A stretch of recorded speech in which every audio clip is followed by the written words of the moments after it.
Bonjour tout le monde. Bonjour. Ça ne vous a pas échappé, c'est la Chandeleur. Alors aujourd'hui, qu'est-ce qu'on fait les enfants? Des crêpes. Eh bien évidemment, vous êtes prêts? Oui. Eh bien c'est parti, atelier crêpes avec Quentin et Tara. Quentin, c'est toi qui démarre alors. Ok, bah je prends la farine. Eh bien voilà, il en faut 300 grammes. Moi, je prendrais le sucre et le sel. Eh bien vas-y, tiens, regarde. Qu'est-ce qui manque à votre avis là? Du lait Oui, mais avant le lait. et des œufs. Ah, bien joué, les œufs, on va en mettre 2. Eh ben vous débrouillez comme des chefs. Tu cuisines à la maison, Quentin? Bah oui. Ouais, tu fais quoi? Des quiches, des croque-monsieur. Ah ouais. Et toi, Tara? Moi, des crêpes, des hamburgers, des croque-monsieur, des charlottes à la framboise, des gâteaux au chocolat. Oh, mais c'est un restaurant. Tu vas être crêpière aujourd'hui. Et maintenant, il faut verser du lait, 50 centilitres. Allez, vas-y, Quentin. Et elle continue à se faire les bras, Tara, avec la cuillère en bois. Petit à petit, voilà, magnifique. Alors maintenant, on va diviser la pâte en 2 parce qu'on va la parfumer. Il y a chocolat et pistache. Alors, qui veut chocolat? Moi. C'est toi, mademoiselle, le chocolat? Bon, ben Quentin, t'as pas le choix, il te reste la pistache. Bah ouais. Ça te va? Oui, ça va. Combien j'en ai? 2 cuillères à café, tiens, pour toi, Tara. Et 1 cuillère à soupe, tiens, de pistache. C'est de la pistache qu'on a juste moulue, une petite pâte. Hop. Et ben voilà, on a une pâte bien lisse. Ça a l'air délicieux. On laisse reposer une demi-heure maintenant dans le réfrigérateur. Alors, Quentin, c'est comment? C'est super bon. Et la chocolat, mademoiselle? Trop bonne. Ah bah voilà, faites la même chose à la maison, faites des crêpes, c'est la Chandeleur. À bientôt.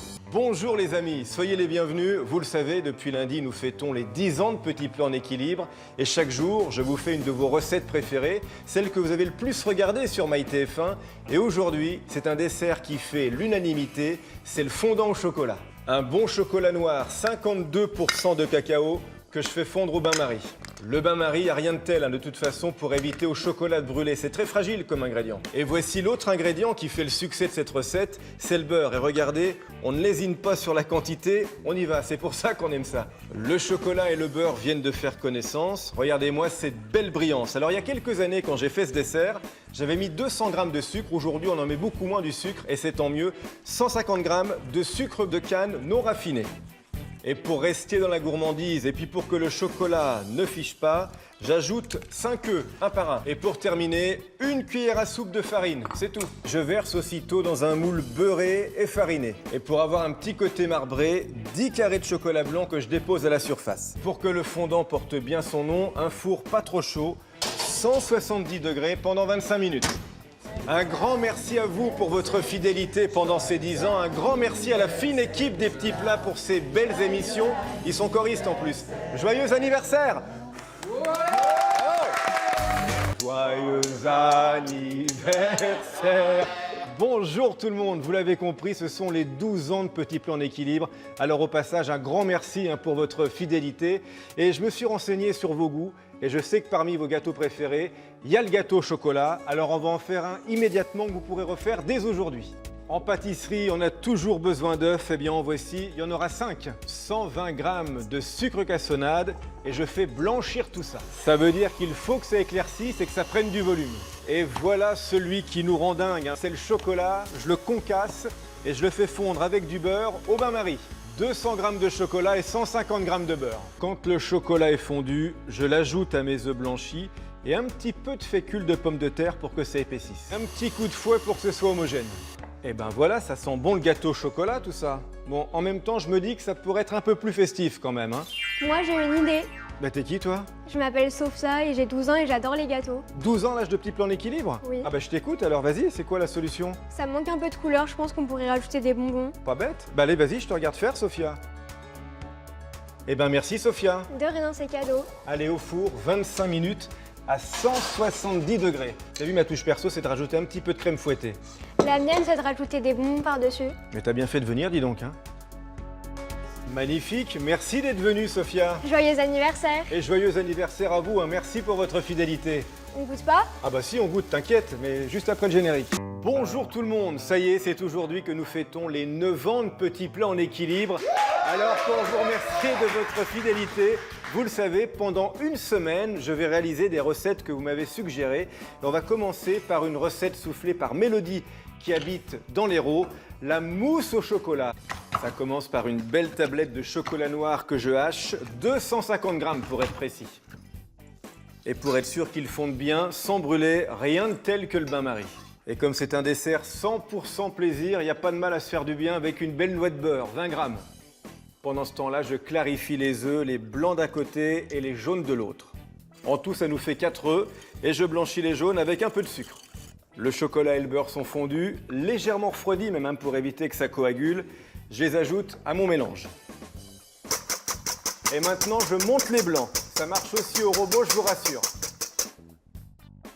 C'est le moment de dire la fameuse phrase de ce grand classique « J'incorpore les blancs au chocolat ».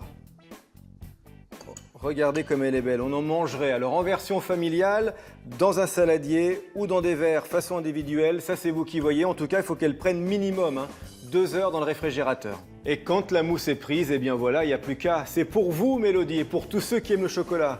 Et pour moi, à bientôt, merci de votre fidélité. Bonjour et bon lundi de Pâques. Alors pour l'occasion, j'ai invité Jacques Génin, le roi du chocolat.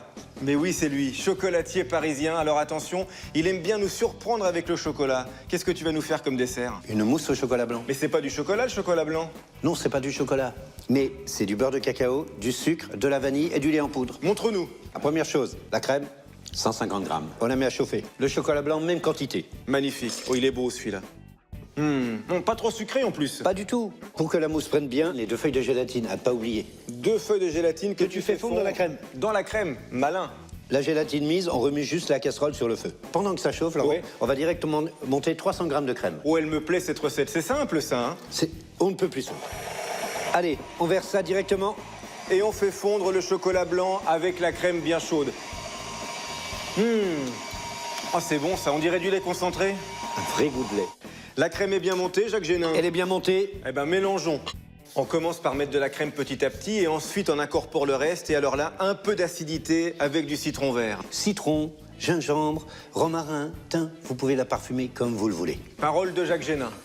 Combien de temps pour que ça prenne dans le réfrigérateur, Jacques? 2 heures. Les mousses au chocolat blanc sont prises, et bien voilà, il n'y a plus qu'à. Merci Jacques Génin. Bon lundi de Pâques. Bon lundi de Pâques, à demain. Qu'est-ce que ça sent bon? L'odeur du chocolat, je ne m'en lasse pas. Bah vous êtes là, tiens. Bonjour tout le monde. Soyez les bienvenus. Aujourd'hui, je vais vous faire un dessert vraiment gourmand et rassembleur, un soufflé au chocolat.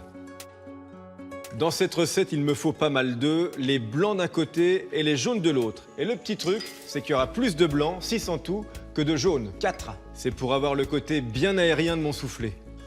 Je commence à faire monter les blancs avec un peu de sucre. Et pour donner de la tenue à mon soufflé, de la fécule de maïs que je fais dissoudre dans du lait chaud. Quand ça épaissit, je verse sur mon chocolat. Et quand c'est homogène, j'ajoute les jaunes. Les blancs sont presque montés, une dernière rasade de sucre et je réunis tout le monde. Un premier tiers de blanc que je mélange vivement et le reste, je l'incorpore délicatement. On s'en fait toute une montagne du soufflé, mais en fait, c'est ni plus ni moins que la base d'une mousse au chocolat à laquelle j'ai rajouté du lait de la fécule de maïs. Pour bien recevoir, soyons généreux, j'ai choisi un moule à souffler familial. Et pour plus de gourmandise, je glisse quelques œufs pralinés à l'intérieur. Et allons-y pour 35 minutes à 160 degrés. Regardez comme il est bien gonflé. Et n'oubliez pas, un soufflé n'attend pas, ce sont les invités qui attendent. Qu'est-ce que c'est bon ce chocolat, franchement. Ça, c'est parfait pour entretenir la mousse. Je travaillerai les tablettes un autre jour. À bientôt. Bien le bonjour, les amis. N'oubliez pas de vous pencher dans les virages. Aujourd'hui, on va se régaler vraiment avec une tarte au chocolat. Ça fait partie des desserts préférés des Français. Christian Constant, le grand chef parisien, nous a donné sa fameuse recette avec cette pâte au cacao. Et d'ailleurs, je vais la précuire pendant 15 minutes à 170 degrés. Vous retrouverez la recette sur notre site. Nous allons avoir besoin d'une ganache, alors je fais chauffer du lait et de la crème. Et pendant ce temps-là, je concasse du chocolat. Et la petite subtilité, regardez, on va mélanger le noir et le haut lait. Je vais avoir aussi besoin de 3 jaunes que je mélange à 80 grammes de sucre. Je verse mon lait chaud par-dessus et je retransvase dans la casserole. Et je mélange jusqu'à ce que ça épaississe. C'est le principe de la crème anglaise, hein. Ça sent bon déjà. Et il n'y a plus qu'à verser sur le chocolat. Avec la chaleur, vous allez voir qu'il va fondre. Et là aussi, ça sent bon. Et le petit truc pour que la ganache reste bien brillante et soit encore plus soyeuse, le voici, le mixeur plongeant. Ça va émulsionner. Et maintenant, pour que ça fige, et avant de se régaler, 3 heures dans le réfrigérateur, les amis. Une pâte au chocolat, une ganache au chocolat évidemment. Et bien voilà une tarte 100% chocolat. Merci Christian Constant, à bientôt les amis. Merci d'avoir regardé cette vidéo. Alors si vous aimez Petit Plan d'Équilibre, abonnez-vous à cette chaîne et rendez-vous sur TF1+.